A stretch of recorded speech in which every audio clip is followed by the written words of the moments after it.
বিচার ও সংস্কারের রোডম্যাপ চায় নাগরিক পার্টি। গণপরিষদ নির্বাচনের জন্য শিগগিরই আন্দোলনে নামার ঘোষণা। দেশ বাঁচাতে দ্রুত জনগণের সরকার প্রতিষ্ঠার দাবি বিএনপির। দ্রুত বিচার ও সংস্কারের রোডম্যাপ ঘোষণা করতে হবে। বিচার সংস্কার এবং গণপরিষদ নির্বাচনের মাধ্যমে সংবিধান সেটি আদায়ে খুব দ্রুতই আবার রাজপথে নামবো। রাষ্ট্র পরিচালনা করতে হলে তো আপনার রাষ্ট্রের ক্ষমতার পরিবর্তন আনতে হবে, এবং সেটা আনতে হবে গণতান্ত্রিক প্রক্রিয়ায়, ভোটের মাধ্যমে, নির্বাচনের মাধ্যমে। প্রবাসীরা দিতে পারবেন প্রক্সি ভোট। নতুন দল নিবন্ধনে বিজ্ঞপ্তি জারি। সুষ্ঠু ও অংশগ্রহণমূলক নির্বাচনে সহযোগিতা করতে চায় যুক্তরাজ্য। ডিসেম্বরে ভোটের আশা সিইসির। The UK is supportive of the consensus building and reform process to help create the conditions for free, fair and inclusive elections. ডিসেম্বরে ইলেকশন হলে তো অক্টোবরে শিডিউল ঘোষণা করতে হবে। আমরা যাতে ওই টাইমলাইনটা মিস না করি সেভাবে প্রস্তুতি নিচ্ছি। দেখছিলেন প্রধান শিরোনাম। রাতের সময় সঙ্গে আছি আমি ইমদাদুল হক এবং আমি সাইফুল রুদ্র। এবার অন্যান্য শীর্ষ সংবাদ। প্লট জালিয়াতির মামলায় হাসিনা পরিবারের বিরুদ্ধে চার্জশিট। যুক্তরাষ্ট্র, যুক্তরাজ্য সহ বিভিন্ন দেশে বিপুল সম্পদের খোঁজ। পাচারের অর্থ ফেরাতে দ্রুতই নতুন আইন।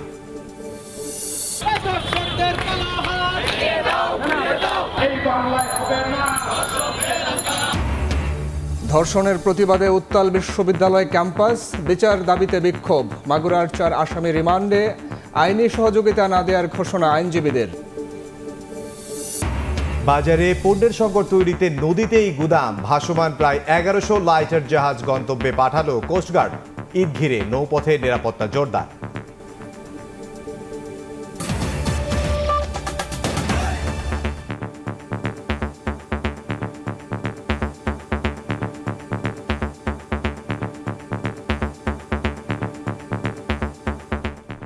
জুলাই হত্যার বিচার ও সংস্কারের রোডম্যাপ দিতে অন্তর্বর্তী সরকারের প্রতি আহ্বান জানিয়েছে জাতীয় নাগরিক পার্টি।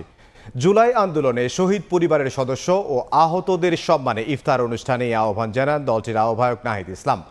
এ সময় গণপরিষদ নির্বাচন আদায়ে শিগগিরই রাজপথে নামার ঘোষণা দেন তিনি। রাজধানীর সরোয়ার্দী উদ্যানে জুলাই অভ্যুত্থানে শহীদ পরিবারের সদস্য ও আহতদের সম্মানে ইফতার ও দোয়া মাহফিলের আয়োজন করে জাতীয় নাগরিক পার্টি এনসিপি। এই আয়োজনে অংশ নিয়ে নিজেদের বর্তমান পরিস্থিতি তুলে ধরে জুলাই আগস্টে হত্যার দ্রুত বিচারের দাবি জানান শহীদ পরিবারের সদস্য ও আহতরা।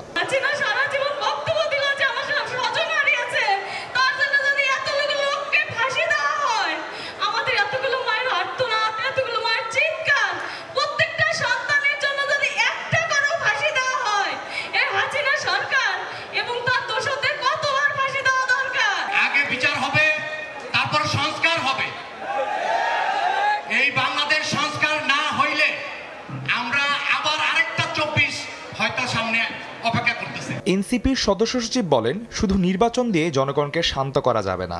আমরা অন্তর্বর্তীকালীন সরকারের কাছে দাবি জানাই, অতি দ্রুত শেখ হাসিনাকে দেশে ফিরিয়ে নিয়ে এসে বিচারের মুখোমুখি কাঠগড়ায় দাঁড় করাতে হবে। কোন প্রকার ছলছাতুরির মধ্য দিয়ে, শুধুমাত্র নির্বাচনের আলাপের মধ্য দিয়ে সংস্কার এবং বিচারের যে দাবি, সেই দাবি থেকে জনতাকে পিছুপা করে রাখা সম্ভব নয়। বিচার ও সংস্কারের রোডম্যাপ এবং গণপরিষদ নির্বাচনের দাবিতে শিগগিরই রাজপথে নামার ঘোষণা দেন এনসিপির আহ্বায়ক। বিচার ও সংস্কারের প্রতি ঐক্যমত পোষণ করুন। নির্বাচন আমরা আপনাদেরকে করে দিতে সহায়তা করব। বাংলাদেশের রাজনৈতিক দলগুলোকে, সরকারকে পরিষ্কার করতে হবে আওয়ামী লীগের ফয়সালা কি হবে। বাংলাদেশে আর আওয়ামী লীগের রাজনীতি, এই ফ্যাসিস্ট রাজনীতির আর কোনো জায়গা হবে না, হবে না। নাহিদ ইসলাম আরো বলেন, জুলাই হত্যার বিচার না করা আওয়ামী লীগ পুনর্বাসনেরই নামান্তর। আদনান তুর্য, সময় সংবাদ, ঢাকা। বিএনপির স্থায়ী কমিটির সদস্য নজরুল ইসলাম খান বলেছেন, দুর্নীতির মাধ্যমে সব প্রতিষ্ঠানকে ধ্বংস করেছে আওয়ামী লীগ। দেশকে বাঁচাতে সুষ্ঠু নিরপেক্ষ নির্বাচনের মাধ্যমে জনগণের সরকার প্রতিষ্ঠা করতে হবে। এদিকে দলের সিনিয়র যুগ্ম মহাসচিব রুহুল কবির রিজভী বলেছেন, বিএনপির অভিযোগকে ব্যক্তিগতভাবে নিচ্ছে অন্তর্বর্তী সরকার। ধর্ষণের প্রতিবাদ ও বিচারের দাবিতে বিভিন্ন স্লোগান সম্বলিত ব্যানার ফেস্টুন নিয়ে র্যালি ও বিক্ষোভ কর্মসূচি জাতীয়তাবাদী মহিলা দলের। সোমবার নয়াপল্টনে কর্মসূচিতে বিএনপির সিনিয়র যুগ্ম মহাসচিব রুহুল কবির রিজভী বলেন, অন্তর্বর্তীকালীন সরকার বিএনপির অভিযোগকে ব্যক্তিগতভাবে নিয়ে কৌশলে প্রতিশোধ নেওয়ার চেষ্টা করে। অন্তর্বর্তীকালীন সরকার আমরা যদি কোনো অভিযোগ করি এটাকে ওনারা ব্যক্তিগতভাবে নেয়, ব্যক্তিগতভাবে নিয়ে কোনো কোনো ক্ষেত্রে খুব কৌশলে তারা প্রতিশোধ গ্রহণ করার চেষ্টা করে। এদিকে দুপুরে বনানীতে বইয়ের প্রকাশনা অনুষ্ঠানে দলের স্থায়ী কমিটির সদস্য নজরুল ইসলাম খান বলেন, দুর্নীতির মাধ্যমে দেশের সব প্রতিষ্ঠানকে ধ্বংস করেছে আওয়ামী লীগ। দেশকে বাঁচাতে সুষ্ঠু নিরপেক্ষ নির্বাচনের মাধ্যমে জনগণের সরকার প্রতিষ্ঠা করতে হবে। দুঃশাসনকে টিকিয়ে রাখার জন্য যাদের দিয়ে দুঃশাসন টিকিয়ে রাখতে হবে তাদেরকে অবাধে দুর্নীতি করতে দেওয়া হয়েছে। হাজার হাজার না, লক্ষ লক্ষ কোটি টাকা লুটপাট হয়েছে, বিলিয়নের হিসাবে দুর্নীতি হয়েছে। আপনার একটা রাষ্ট্র পরিচালনা করতে হলে তো আপনার রাষ্ট্রের ক্ষমতার পরিবর্তন আনতে হবে, এবং সেটা আনতে হবে গণতান্ত্রিক প্রক্রিয়ায়, ভোটের মাধ্যমে, নির্বাচনের মাধ্যমে। শেখ হাসিনা এরশাদের মতো রাজনীতিবিদদের মিথ্যা বলার কারণে তরুণ প্রজন্মের মাঝে রাজনীতি নিয়ে নেতিবাচক ধারণা বা বদনাম হয়েছে বলে মন্তব্য করেন কেন্দ্রীয় নেতারা। শেখ পরিবার আর দুর্নীতি পাশাপাশি হাঁটে। শাতিলা শারমিন, সময় সংবাদ, ঢাকা। একসাথে আসা। নির্বাচনে দলগুলোর অতীত ও বর্তমান কার্যক্রম দেখে নাগরিকদের ভোট দেওয়ার আহ্বান জানিয়েছেন জামায়াতের আমির ডক্টর শফিকুর রহমান। আগামীতে যারা ক্ষমতায় আসবে তারা জনগণের মালিক নয়, বরং সেবক হবেন বলেও মন্তব্য করেন তিনি। বিকেলে মিরপুর মহানগর উত্তর জামায়াতের কাফরুল থানা দক্ষিণের ইফতার মাহফিলে জামায়াতের আমির কথা বলেন। জামায়াত ক্ষমতায় আসলে আগামীর বাংলাদেশে দুর্নীতি ও দুঃশাসন থাকবে না উল্লেখ করে দলটির প্রধান আরও বলেন, যারা কথা ও কাজে বিশ্বাসী জনগণ তাদের বেছে নেবে।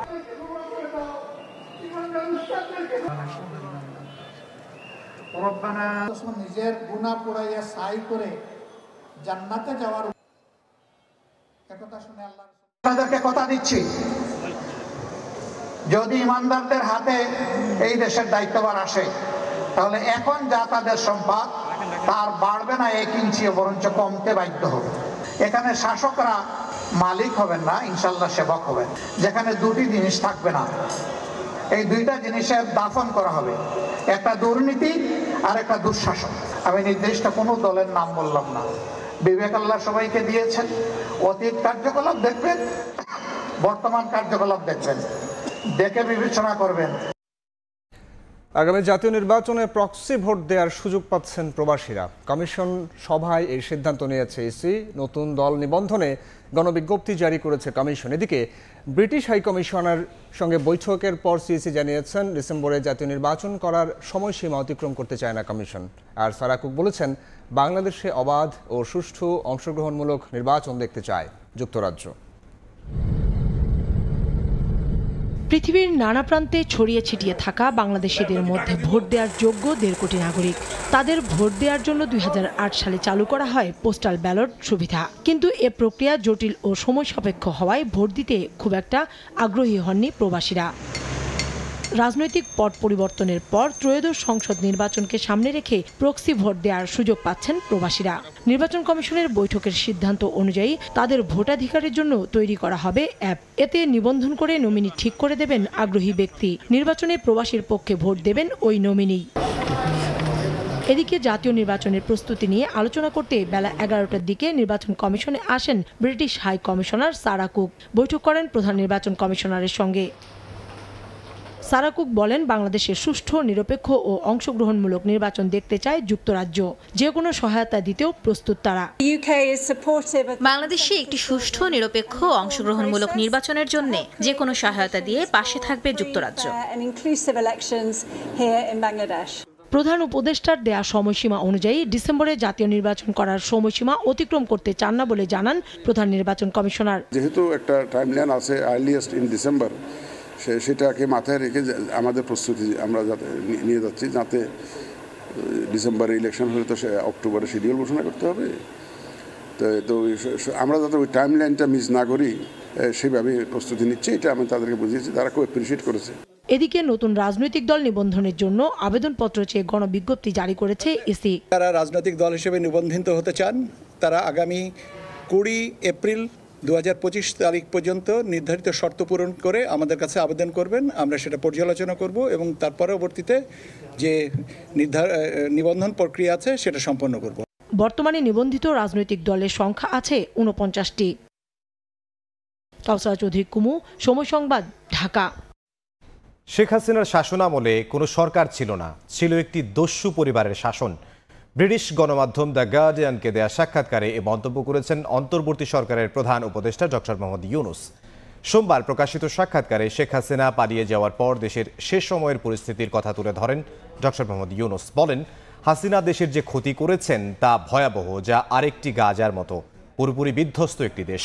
তবে এখানে ভবন নয়, বরং ধ্বংস করা হয়েছে সব প্রতিষ্ঠান, নৈতিকতা ও আন্তর্জাতিক সম্পর্ক।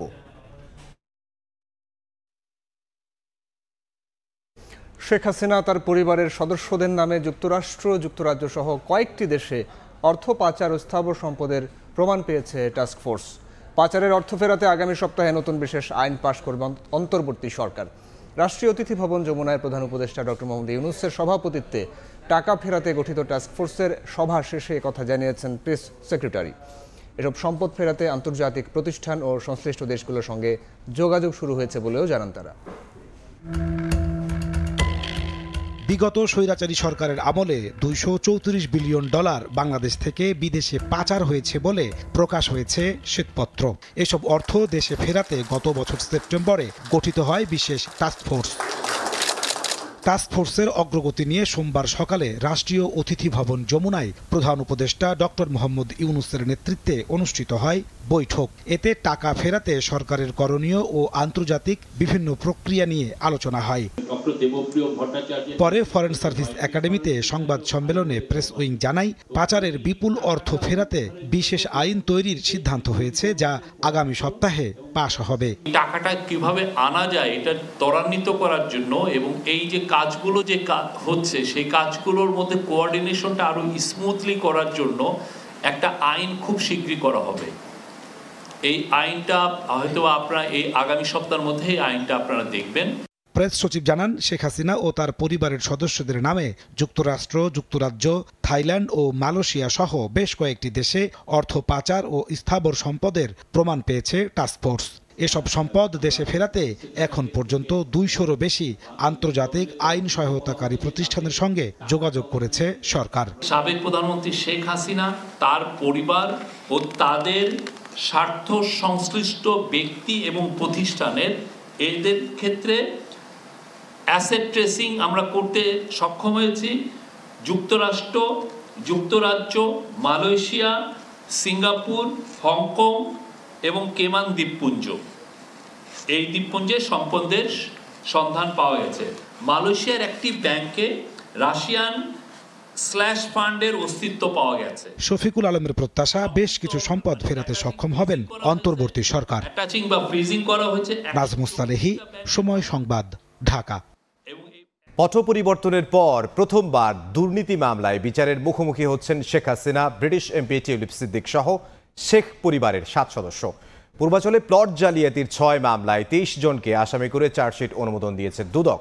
সংস্থাটি বলছে, শিগগিরই আদালতে চার্জশিট দাখিলের মাধ্যমে আসামিদের বিরুদ্ধে গ্রেফতারি পরোয়ানা সহ অন্যান্য পদক্ষেপ নেওয়া হবে। পূর্বাচল নতুন শহর প্রকল্পে 2022 সালে 10 কাঠা করে 6টি প্লট বরাদ্দ নেন সাবেক প্রধানমন্ত্রী শেখ হাসিনা ও তার পরিবারের সদস্যরা। রাজধানীতে প্লট থাকা সত্ত্বেও শেখ হাসিনা ক্ষমতার প্রভাব খাটিয়ে অবৈধভাবে প্লট নেওয়ার অভিযোগে গেল জানুয়ারিতে শেখ হাসিনা, রেহানা ও তাদের সন্তান সহ সংশ্লিষ্টদের বিরুদ্ধে 6টি মামলা করে দুদক। প্রায় 2 মাসে তদন্ত শেষে শেখ পরিবারের বিরুদ্ধে অনিয়মের প্রমাণ পাওয়ার কথা জানালো দুদক। চার্জশিটের অনুমোদন দেওয়ারও কথা জানিয়েছে সংস্থাটি। প্লট বরাদ্দ দিতে খালা শেখ হাসিনাকে প্রভাবিত করায় হুকুমের আসামি করা হয়েছে ব্রিটিশ এমপি টিউলিপ সিদ্দিককে। নিজ মালিকানায় ও তার পুত্র, কন্যা, বোন, বোনের মেয়ে এবং বোনের ছেলের নামে ঢাকা শহরে বাড়ি বা ফ্ল্যাট বা আবাসন সুবিধা থাকার পরেও তা গোপন করে পূর্বাচল নতুন শহর আবাসন প্রকল্পের 60 কাঠা জমি বরাদ্দ দেয়া সংক্রান্ত 6টি মামলা রুজু হয়েছিল। সেই মামলায় সংশ্লিষ্ট আসামিদের এজাহারনামেও এবং তদন্তে আগত আসামিদের বিরুদ্ধে চার্জশিট দাখিলের অনুমোদন প্রদান করা হয়েছে। এদিকে চার্জশিটে নতুন করে যুক্ত করা হয়েছে তৎকালীন গৃহায়ণ ও গণপূর্ত প্রতিমন্ত্রী শরীফ আহমেদ এবং শেখ হাসিনার সাবেক একান্ত সচিব মোহাম্মদ সালাহউদ্দিনকে। জয়ের প্লট বরাদ্দের নথি গায়েব ও নষ্টের তথ্য পাওয়ার কথাও জানিয়েছে দুদক। বিজ্ঞ আদালতে তাদেরকে গ্রেপ্তারের কার্যক্রম গ্রহণ করবেন, সমন ওয়ারেন্ট জারি হবে, সেগুলি যথাযথভাবে জারি করা হবে। প্লট জালিয়াতি তদন্তে নেমে শেখ পরিবারের আরও একাধিক প্লট ফ্ল্যাটের সন্ধান পাওয়ার কথা জানিয়েছে দুদক, জানিয়ে অনুসন্ধানে নামছে সংস্থাটি। তাসলিম তৌহিদ, সময় সংবাদ, ঢাকা। মাগুরা সহ সারা দেশে শিশু ও নারীর প্রতি সহিংসতার ঘটনায় আজও উত্তাল রাজধানী। সরকারি বেসরকারি বিভিন্ন বিশ্ববিদ্যালয়, ছাত্র সংগঠন সহ নানা শ্রেণী পেশার মানুষ এক কাতারে হন অভিযুক্তদের দৃষ্টান্তমূলক শাস্তির দাবি আদায়ে। নিরাপত্তা নিশ্চিতে আইন পরিবর্তন ও সক্ষম সরকার ব্যবস্থার দাবি জানিয়েছে ছাত্রদল।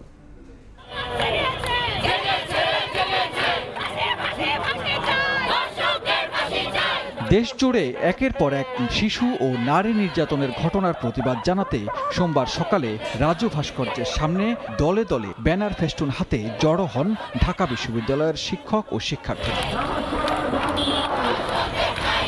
এ সময় ধর্ষকের শাস্তি নিশ্চিত করতে বিভিন্ন স্লোগান দিতে থাকেন তারা। চলমান ধর্ষণ, খুন, ছিনতাইয়ের ঘটনায় দেশের মানুষ নিরাপত্তাহীনতায় ভুগছে এমন অভিযোগ তুলে বিচার ব্যবস্থা সংস্কার করে দ্রুত সময়ের মধ্যে অভিযুক্তদের সাজা নিশ্চিতের দাবি জানান তারা। যারা প্রমাণিত হয়েছে যে তারা ধর্ষক, তাদের প্রকাশ্যে ফাঁসিতে দিতে হবে। প্রকাশ্য বিচার হবে যেমন বিচার হয় মধ্যপ্রাচ্যের দেশগুলোতে। আসিয়ার এবং অন্যান্য ধর্ষিত বোনের ধর্ষণের বিচার না করতে পারে তবে স্বরাষ্ট্র প্রতিষ্ঠান অবশ্যই পদত্যাগ করা উচিত। রাজধানীর বেইলি রোডে স্ট্যামফোর্ড বিশ্ববিদ্যালয়ের শিক্ষক ও শিক্ষার্থীরাও প্রতিবাদ সমাবেশের আয়োজন করে। এ সময় নারীর প্রতি সহিংসতা রোধে দ্রুত দৃষ্টান্তমূলক ব্যবস্থা নেওয়ার আহ্বান জানান বক্তারা। ভুক্তভোগীর নয়, ধর্ষকদের চেহারা প্রকাশ্যে আনার দাবিও জানান শিক্ষার্থীরা। এখানে আজকে উপস্থিত কেউ কি বলতে পারবেন যে ধর্ষণের কোনো দৃষ্টান্তমূলক শাস্তি কেউ কখনো দেখেছেন? আইন প্রয়োজনে সংশোধন করে আগামী জুন মাসের 10 তারিখের মধ্যে উনার কথার আমরা প্রতিফলন দেখতে চাই। একই দাবিতে হাইকোর্টের সামনে মানববন্ধন করেছে ছাত্রদল। তারা অভিযোগ করেন অন্তর্বর্তী সরকারের উদাসীনতায় দিন দিন এ ধরনের সহিংসতা বাড়ছে। নারীর প্রতি সহিংসতার ঘটনার দ্রুততম সময়ে বিচার সুনিশ্চিত করেন। যদি আইন শৃঙ্খলা পরিস্থিতি উন্নতি করতে না পারেন আমরা আপনাদের উপর আঙ্গুল তুলতে বাধ্য হব। এছাড়াও নারীর প্রতি সহিংসতা বন্ধে জাতীয় প্রেস ক্লাবে মানববন্ধন করেছে সম্মিলিত নারী প্রয়াস। সানবীর রূপল, সময় সংবাদ, ঢাকা। ধর্ষণে জড়িতদের সর্বোচ্চ শাস্তির দাবিতে ঢাকার বাইরেও চলছে প্রতিবাদ কর্মসূচি। এদিকে মাগুরায় শিশু ধর্ষণের মামলায় বিক্ষুব্ধদের রোষানল এড়াতে মধ্যরাতে বসে আদালত। 4 আসামিকে বিভিন্ন মেয়াদের রিমান্ড মঞ্জুর করেছেন বিচারক। এদিকে অভিযুক্তদের আইনি সহায়তা না দেওয়ার ঘোষণা দিয়েছে জেলা আইনজীবী সমিতি। শিশু ধর্ষণের ঘটনায় উত্তাল মাগুরা। জেলার বিভিন্ন এলাকায় কয়েকদিন ধরে চলছে নানা কর্মসূচি। সোমবার সকালে মাগুরা সরকারি হোসেন শহীদ সোহরাওয়ার্দী কলেজের সামনে থেকে বিক্ষোভ মিছিল বের করেন শিক্ষার্থীরা। মিছিলটি শহরের বিভিন্ন সড়ক ঘুরে আদালতের সামনে গিয়ে শেষ হয়। পরে সেখানে অবস্থান নেন আন্দোলনকারীরা। একই সময়ে একই দাবিতে মানববন্ধন করে জেলা ছাত্রদল। দ্রুত সময়ের মধ্যে ধর্ষকদের সর্বোচ্চ শাস্তি নিশ্চিতের দাবি সবার। প্রত্যেকদিন নিউজ পেপার খুললেই, টিভি অন করলেই আমরা দেখতে পাচ্ছি এইখানে ধর্ষণ, এইখানে ধর্ষণ, মানে পুরো বাংলাদেশ জুড়েই ধর্ষণের একটা লীলা খেলা চলছে। বাংলাদেশের ভাবমূর্তি বিশ্বের মধ্যে ক্ষুণ্ণ হয়েছে। আমরা সেখানে দাবি করি বাংলাদেশের আইন সংশোধন করা হোক। এদিকে নিরাপত্তার কারণে মধ্যরাতে জেলা সিনিয়র জুডিশিয়াল ম্যাজিস্ট্রেট আদালতে তোলা হয় শিশু ধর্ষণ মামলার প্রধান আসামি হিটু সহ 4 জনকে। এ সময় আদালতের কাছে আসামিদের রিমান্ড আবেদন করেন মামলার তদন্তকারী কর্মকর্তা। শুনানি শেষে প্রধান অভিযুক্ত হিটু শেখের 7 দিন ও বাকি 3 আসামির 5 দিন করে রিমান্ড মঞ্জুর করেন আদালত। এদিন আদালতের সামনে অবস্থান কর্মসূচি পালন করেন জেলার আইনজীবীরাও। তারা জানান মামলার আসামিদের আইনি সহায়তা দেবে না আইনজীবী সমিতি। যে আসামিরা আছে আমরা মাগুরাবার তাদের কোনো আইনি সহায়তা প্রদান করব না বলে আমরা সিদ্ধান্ত গ্রহণ করেছি। এদিকে ধর্ষণ ও নারী নির্যাতনের প্রতিবাদে দ্বিতীয় দিনের মতো রাজশাহী বিশ্ববিদ্যালয়ে প্যারিস রোডে বিক্ষোভ করেছেন শিক্ষার্থীরা। অভিযুক্তদের সর্বোচ্চ শাস্তির দাবি জানান তারা। আমাদের প্রশাসনের কোনো ভূমিকা নাই। আজকে আমাদের পুলিশ বাহিনী চুপ, আজকে আমাদের সেনাবাহিনীর হাতে ম্যাজিস্ট্রেসি পাওয়ার থাকার কারণেও তারা চুপ। একই দাবিতে মানববন্ধন ও বিক্ষোভ হয়েছে ঝিনাইদহ, সাতক্ষীরা, নওগাঁ সহ দেশের বিভিন্ন এলাকায়। ফাহরিয়া ফারজানা, সময় সংবাদ। রাজধানীর বনানীতে পিকআপ ভ্যানের ধাক্কায় 2 পোশাক শ্রমিক নিহতের জেরে সড়ক অবরোধ করে বিক্ষোভ করেছেন সহকর্মীরা। প্রায় 7 ঘন্টা অবরোধের পর দুপুর 1:30টার দিকে সড়ক ছাড়েন তারা। অবরোধের কারণে বনানী সহ আশপাশের এলাকায় তীব্র যানজট তৈরি হয়। হেঁটে গন্তব্যে যেতে বাধ্য হন অনেকেই। ক্ষতিপূরণ দিতে হবে। 3 জন মানুষ, 2 জন মারা গেছে, 2 জন মেডিকেলে আছে। মেডিকেলের চিকিৎসাটা দিতে হবে না, যে হালকা চিকিৎসা করে উপকার করতে হবে। যারা মারা গেছে ওদেরকে বাড়িতে নিতে হবে, দাফন কাফন করতে হবে, অনেক কিছু তো আছে, ওগুলো তো কিছু করে না। সিসিটিভি আছে, এই 3টা সিসিটিভি ওরা শনাক্ত করে যে বাস হোক অথবা ট্রাক হোক সে যেন শনাক্ত করে আমাদের খুনিকে আমাদের হাতে তুলে দেয়। আমাদের দাবি একটাই, আমাদের বোন মারা গেছে, হয় আমাদের বোন ফেরত দিব, না খুনিরে আমাকে সামনে অ্যারেস্ট করতে হইব। এই আন্দোলনের প্রভাব পড়ে ঢাকা এলিভেটেড এক্সপ্রেসওয়ে, মহাখালী, গুলশান সহ রাজধানীর বিভিন্ন সড়কে। তীব্র যানজটে নাকাল নগরবাসী। বনানী আসার পরে থেকে জ্যাম, 2 ঘন্টা জ্যামে ছিলাম, 7টা থেকে 9টা পর্যন্ত জ্যামে বসা। টঙ্গী যাব, সকালবেলাও যে পরিস্থিতি রোডের, এখন সেই পরিস্থিতি। পরে পরিস্থিতি নিয়ন্ত্রণে আনতে ঘটনাস্থলে গেলে পুলিশের সঙ্গে বাগবিতণ্ডায় হয় আন্দোলনকারীদের। পরে 48 ঘন্টার আলটিমেটাম দেন পোশাক শ্রমিকরা। ঠিক আছে, আপনি শুনবেন, কথা শুনবেন, আপনি মিথ্যা কথা তো বলতে পারেন না। আমরা আগামী 2 দিন সময় দিচ্ছি পুলিশ বাহিনীর। তো 2 দিন আমরা পুলিশ বাহিনী মানে ড্রাইভার এবং যে ট্রাকের মালিক মামলা হবে। আর যদি পুলিশ প্রশাসনের পক্ষ থেকে কোনো সুযোগ থাকে মামলা করার, আমরা আমাদের আইনজীবী আছে তাদের সাথে কথা বললে আমরা ওই ব্যবস্থা নিব। ওইভাবে ব্যবস্থা নিয়ে উনি মামলা নেওয়ার পরে উনি আগামী 2 দিনের ভিতরে প্রশাসন আমরা আশা করতেছি ওনারা অ্যারেস্ট করবে। যদি 2 দিনের ভিতরে অ্যারেস্ট না করে তাহলে আমরা পরবর্তী কর্মসূচি আমরা গ্রহণ করব। পুলিশের আশ্বাসে সড়ক অবরোধ তুলে নিলে স্বাভাবিক হয় যান চলাচল। আয়েশা সিদ্দিক, সামিয়া, সময় সংবাদ। রাতের সময় আরো থাকছে। 22 ক্রিকেটার নিয়ে কেন্দ্রীয় চুক্তির তালিকা প্রকাশ বিসিবির। এ+ ক্যাটাগরিতে সর্বোচ্চ 10 লাখ টাকা পারিশ্রমিক তাসকিনের, নাম প্রত্যাহার মাহমুদুল্লাহর। ঈদ ঘিরে নৌপথে যাত্রী ও পণ্যের নিরাপত্তা বাড়িয়েছে কোস্টগার্ড। পণ্যের দাম বাড়াতে লাইটার জাহাজকে ভাসমান গুদাম হিসেবে ব্যবহার ঠেকাতে নজরদারি করছে বাহিনীটি। 1 মাসে প্রায় 1100 জাহাজকে গন্তব্যে যেতে বাধ্য করেছে কোস্টগার্ড। চাঁদপুরে মেঘনা নদীতে টহল কার্যক্রম নিয়ে জানাচ্ছেন মাসুদুর রহমান, ক্যামেরায় ছিলেন নিজামুদ্দিন। গত 22 ডিসেম্বর চাঁদপুরের মেঘনায় সারবোঝাই কার্গো জাহাজে 7 জনকে নির্মমভাবে হত্যা করা হয়। চাঞ্চল্যকর এমন ঘটনার পর নৌপথের নিরাপত্তা নিয়ে প্রশ্ন ওঠে। সমুদ্র ও নৌপথকে আরও নিরাপদ করতে 24 ঘন্টার টহল কার্যক্রমে নামে কোস্টগার্ড। এরই অংশ হিসেবে চাঁদপুরের মেঘনা নদীতে সোমবার নিরাপত্তা মহড়া দেয় বাহিনীটি। 5টি হাই স্পিড বোট নিয়ে নদীর মোহনায় টহল দেন বাহিনীর সদস্যরা। কোস্টগার্ড কর্মকর্তারা বলছেন, ঈদ সামনে রেখে অপরাধীরা যাতে যাত্রী ও পণ্যবাহী জাহাজে ডাকাতি করতে না পারে সেজন্য সর্বোচ্চ সতর্কতারা। আসন্ন ঈদ, রমজান এবং পরিবর্তিত পরিস্থিতির বিভিন্ন চ্যালেঞ্জ মোকাবেলার ক্ষেত্রে আমাদের এই টহলটা আরো জোরদার করা হয়েছে। এছাড়া আমাদের রাত্রিকালীন বিশেষ টহল কার্যক্রম পরিচালিত হচ্ছে। কর্মকর্তারা বলছেন, ঈদ ঘিরে কিছু অসাধু ব্যবসায়ী পণ্যবাহী জাহাজ বহির্নোঙরে ও নৌপথে দাঁড় করিয়ে ভাসমান গুদামে পরিণত করে। এতে করে পণ্যের কৃত্রিম সংকট তৈরি হয়। এটি বন্ধে গত 1 মাসে 1085টি জাহাজে কোস্টগার্ড অভিযান চালিয়েছে। কিছু কুচক্রী ব্যবসায়ী দেখা যাচ্ছে যে লাইটার কোস্টারে ভাসমান গুদামে পরিণত করেছে। আমরা সেগুলোও যেন তারা ভাসমান গুদাম পরিণত করতে না পারে সেগুলোর বিরুদ্ধে আমরা নিয়মিত ব্যবস্থা গ্রহণ করছি। পাশাপাশি বহির্নোঙরে চুরি ও মাদক পাচার বন্ধেও সাঁড়াশি অভিযানে কোস্টগার্ড। সমুদ্র ও নৌপথকে নিরাপদ করতে 24 ঘন্টায় টহল কার্যক্রম জোরদার করেছে বাংলাদেশ কোস্টগার্ড। এবার ঈদকে সামনে রেখে কোনো ধরনের অপ্রীতিকর ঘটনা যাতে নৌ ও সমুদ্র পথে না ঘটতে পারে সেজন্য তৎপর আছে তারা। তাদের অঙ্গীকার, এবারের ঈদ হবে সর্বোচ্চ নিরাপদ। মাসুদুর রহমান, সময় সংবাদ, চাঁদপুর। এবার বাণিজ্যের সংবাদ।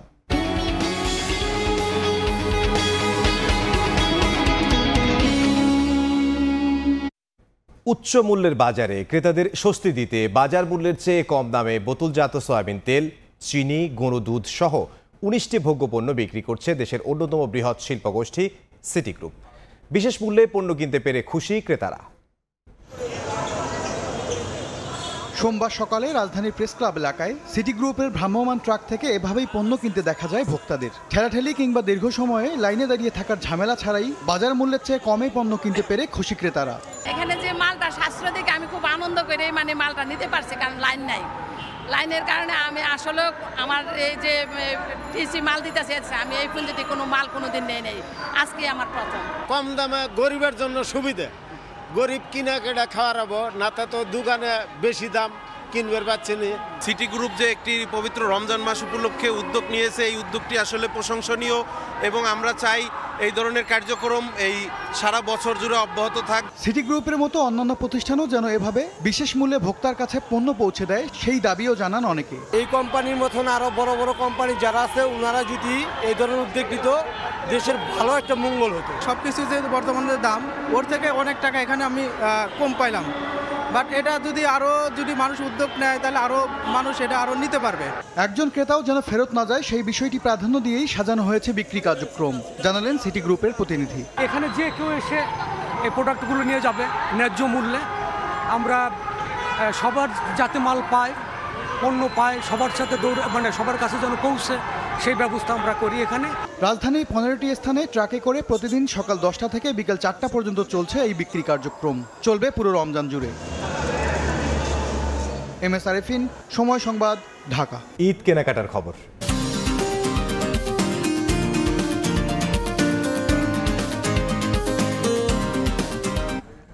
ঈদকে কেন্দ্র করে দোকানে দোকানে কেনাকাটার ধুম, পাশাপাশি পোশাক সরবরাহকারী কারখানাগুলোতে চলছে রাত দিন ব্যস্ততা। ঈদ এলে বিপণী বিতানগুলোতে পোশাকের যোগান দিতে ব্যস্ততা বেড়ে যায় স্থানীয় তৈরি পোশাক কারখানাগুলোতে। ঢাকার কেরানীগঞ্জ ঘুরে দেখা মিলল সেই কর্মচাঞ্চল্য। ঈদকে সামনে রেখে 3 মাস আগেই এখানে শুরু হয়েছে পোশাক তৈরির কাজ। কারখানায় উৎপাদিত পোশাক প্রদর্শন হয় পাশের মার্কেটে। এবারে ঈদ কালেকশনে প্রাধান্য পেয়েছে সাম্প্রতিক ট্রেন্ড। বিক্রেতারা জানান, বছরের মোট বিক্রির প্রায় 70 ভাগই হয় এই মৌসুমে। স্বল্প মূল্যে গুণগত মানের পোশাক পাওয়ায় এই পাইকারি মার্কেট পছন্দের শীর্ষে।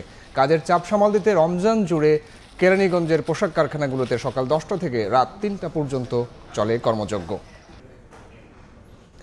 5 ভিন্ন ক্যাটাগরিতে মোট 22 ক্রিকেটারকে নিয়ে 2025 সালের জন্য কেন্দ্রীয় চুক্তির তালিকা প্রকাশ বিসিবির। একমাত্র ক্রিকেটার হিসেবে সর্বোচ্চ A+ ক্যাটাগরিতে আছেন তাসকিন আহমেদ।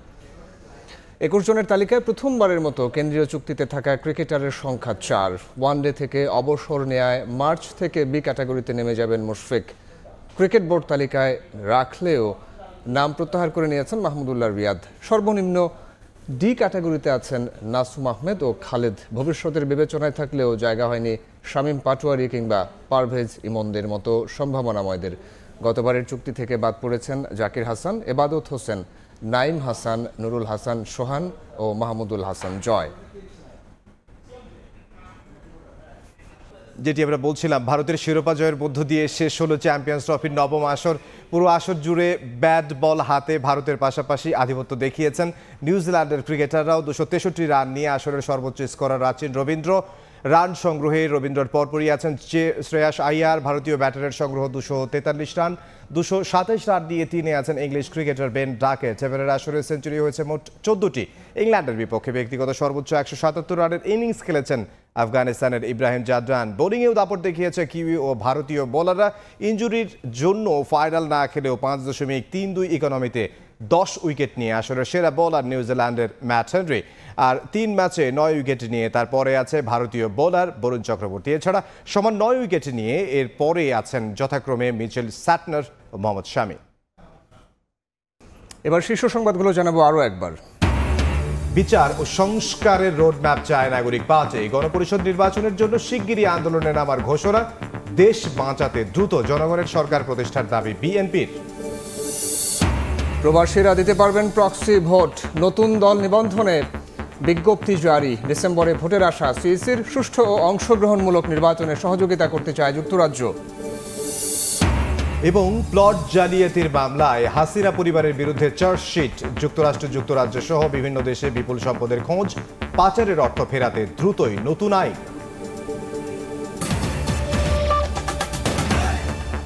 এই ছিল রাতের সময়। সঙ্গে থাকুন সময়ের।